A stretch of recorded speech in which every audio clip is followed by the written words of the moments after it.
അമ്മ മരിച്ചപ്പോൾ ആശ്വാസമായി. ഇനി എനിക്ക് അത്താഴപ്പഷ്ണി കിടക്കാം, ആരും സ്വൈരം കെടുത്തില്ല.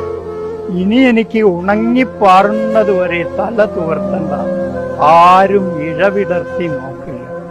ഇനി എനിക്ക് സന്ധ്യാസമയത്ത് പുറത്തിറങ്ങാൻ ടോർച്ചെടുക്കണ്ട.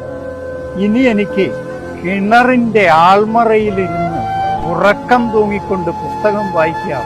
പാഞ്ഞെത്തുന്ന ഒരു നിലവിളി എന്നെ ഞെട്ടിച്ചുണർത്തില്ല. ഇനി എനിക്ക് എത്തിയേടത്തുറങ്ങാം. ഞാൻ എത്തിയാൽ മാത്രം കെടുന്ന വിളക്കുള്ള വീട് ഇന്നലെ കെട്ടു. ഞാൻ അനുഭവിക്കുന്നത് അത്രയും തൻ്റെ കുറ്റമാണ് എന്ന ഗർഭകാല തോന്നലിൽ നിന്ന് അമ്മ ഇന്നലെ മുക്തയായി. ഒടുവിൽ അമ്മ എന്നെ പെറ്റു തീർന്നു.